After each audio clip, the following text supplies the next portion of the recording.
अब एक जो आप दोनों के ऊपर जो एतराज़ आता है आज के इस दौर में, ख़ास तौर पे यंगस्टर्स के हवाले से, अदम बर्दाश्त इतनी हो चुकी है कि कोई एक दूसरे को सुनने को तैयार नहीं। आप दोनों एक दूसरे के साथ बैठने को तैयार नहीं। आप उनको गिरफ्तार करवा रहे हैं, वो असेंबलियों से छोड़ के चले जाते हैं, बाइकआउट होता है, असेंबली के लोगों को गिरफ्तार किया जाता है। आखिर ये अदम बर्दाश्त का जिम्मेदार कौन है? सलमा भट्ट साहब, सबसे पहले आप आगाज़। जी, बिस्मिल्लाहिर्रहमानिर्रहीम। बहुत शुक्रिया आपका। आपने बहुत अहम बात की और अच्छा किया कि स्टूडेंट्स और यंग लोगों के सामने बैठकर ये बात की अदम बर्दाश्त की। इसमें कोई दो राय नहीं है कि हमारी जो मुआशरा है वो बहुत ज़्यादा पस्ती का शिकार हुआ है अदम बर्दाश्त की वजह से। और जो सियासत में अदम बर्दाश्त जिसका ईंधन नौजवानों को बनाया गया, उसके ऊपर बात करना और उसको सामने लाना बहुत ज़रूरी है। जब आप अदम बर्दाश्त की बात करते हैं तो जब आप सियासी जलसों में और सियासी स्टेज पे खड़े होकर जब आप ये तकरीर करें कि आओ आकर बिल जला दो, आओ आकर टोल प्लाजे गिरा दो, आओ आकर ग्रीन बेल्ट को आग लगा दो और नौजवानों को जत्था में कन्वर्ट करते हैं, और जब आपको लीडर जो है वो लीडरशिप के रोल में, पहनावे में आकर ये कहे, और उसके बाद आपने देखी होंगी रिसेंट भी जो आपने भी हवाला दिया तकरीर का, तो आपने देखी कि भी जो रिसेंटली जलसा हुआ उसके अंदर क्या तकरीर हुई? उसके अंदर तकरीर हुई कि पाकिस्तान के टुकड़े कर दो। उस तकरीर उसके अंदर क्या बयानिया था? सियासत का क्या बयानिया दिया गया? क्या वे फॉरवर्ड दिया गया? वहाँ पर कहा यह गया कि या हम जाकर जेलें तोड़कर छुड़वाएंगे। और आज जो 2014 में भी ये बयानिया दिया गया नौजवान, ये वो नौजवान बैठे हुए, इनको मैं पुराने हवाले नहीं दूंगी, नए हवाले से दूंगी कि गुज़श्ता 10 सालों में इन्होंने क्या सीखा, सियासत के नाम पे क्या समझा और क्या जाना। उसमें सिर्फ इंतशार था, उसमें सिर्फ आपके पास वो जो 1 करोड़ नौकरी आनी थी, किधर है वो नौकरी? आपके पास जो 50 लाख घर आने थे, किधर है वो 50 लाख घर? आपके पास आया क्या? आपको दिखाई तो गई रियासत मदीना और आपसे करवाई गई 9 मई।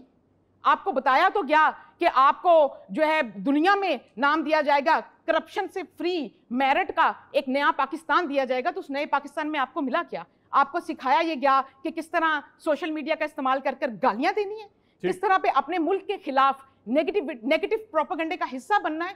तो देखिए, ये जब हमारा सियासी रवैया होगा। दूसरी तरफ एक आपने बहुत अहम बात की, आपने कहा मिलकर नहीं बैठते, आपने कहा मुफाहमत नहीं करते। हम वो पॉलिटिकल पार्टी हैं, जब हम ऑपोजिशन में थे तो हमने कहा कि आओ मिलकर बैठते। हमें कहा गया इन चोरों डाकुओं से हाथ मिलाएं। उसी एस्टेब्लिशमेंट को गालियां देते हैं और फिर आप उसी से गुफ्तगू करना चाहते हैं। तो लिहाजा ये कंफ्यूजन हमारे यंग लोगों में ट्रांसफर की गई है।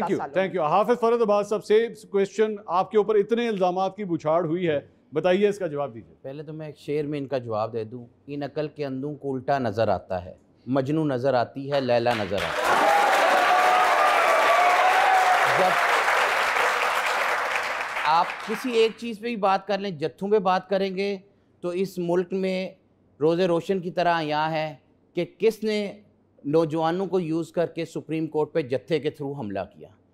हिस्ट्री पे स्टार्ट कर लेना। अच्छा, 1 लाख घरों का या नौकरियों की बात करते हैं। दुनिया का सबसे बड़ा एक डायलेमा था जिसका नाम था कोरोना, इमरान खान के दौर में आया। आप मुझे बताएं, उसमें भी लोगों के रोज़गार मुतासिर नहीं हुए। कोरोना में भी आज फैसलाबाद का यहाँ कोई स्टूडेंट अगर मौजूद है तो इनसे पूछ लें कि फैसलाबाद में इंडस्ट्री 24 घंटे चल रही थी, आज वहाँ बदहाली है, आज नौकरियाँ किधर हैं, ख़त्म हो गई हैं। इमरान खान ने जो जो बातें की उस पर अमल पैरा हुआ। खुशहाली की बात करते हैं, पाकिस्तान की हिस्ट्री में या अयूब खान के दौर में या उसके बाद इमरान खान के दौर में 6% ग्रोथ रेट को आपके ने 2 साल कंसेक्टिव टच किया। इनके दौर में क्या मनफी ग्रोथ रेट है इस वक्त मुल्क में। आपकी इंडस्ट्री किधर जा रही है। गुर्बत की बात करते हैं, आज गरीब खुदकुशियाँ कर रहे हैं। इमरान खान के दौर में तो खुशहाली थी, इमरान खान के दौर में तो नौकरियाँ थी। इमरान खान के दौर में पेट्रोल की प्राइस थी 150 रुपये लीटर और उस पर महंगाई के रोने रोते थे। हाफिज साहब, वो आप गिनाइएगा। एक्चुअली सवाल जो था वो था अदम बर्दाश्त का। अच्छा, अदम बर्दाश्त। वो गंडापुर साहब जब ये कहते हैं कि मैं बारात लेकर आ जाऊंगा, ये अदम बर्दाश्त नहीं सर। मैं वो मुहावरतन बात होती है। अच्छा, कि ढोल बाजों के साथ बारात के साथ आएंगे, इनके मुहावरे और मुल्क डूब जाए। वो तो डुबो देता है जिन्होंने एवन फील्ड डिपार्टमेंट जिनके बन गए हैं। अच्छा, इमरान खान पे इल्जाम क्या है, केसेस क्या है, आप जरा सुने। आपको मिलियन पाउंड, हाँ मैं वो भी बताता हूँ। 190 million pound one Avenfield apartment में नहीं गया। एक बंदा यहाँ से पैसा लेके बाहर गया, मलक रियाज, 190 मिलियन पाउंड वहाँ की एजेंसी ने उसको कॉन्फिस्केट किया, पाकिस्तान को दिया। बजाय इसके कि कोई अपनी जेबों में डालते, वो डायरेक्ट वो पैसा सुप्रीम कोर्ट के अकाउंट में चला गया। अलकादर की जमीन ले ली 450 की। मैं अदम बर्दाश्त की बात कर रहा था। नहीं, मैं वो ये देख लें, अदम बर्दाश्त देख लेना, आप देख लें। मैं तो एक दफा भी नहीं बोला था। अदम बर्दाश्त नजर आ गया सबको ना। अच्छा, वो 190 मिलियन पाउंड इमरान खान अपने घर लेके गया, अपने अकाउंट में डाला, अपने रिश्तेदारों को खिलाया, या वो 10% या 20% कट पे बाहर अपार्टमेंट्स ले लिए, इमरान खान ने उस सुप्रीम कोर्ट के अकाउंट में डाला? कौन सी करप्शन हुई है? ठीक है, दूसरा केस बड़ा मजाका केस है, मैं आपने एलानिया शादी क्यों किया है? आपको शहबाज शरीफ की तरफ खुफिया शादी करनी चाहिए, ये इमरान खान। मैं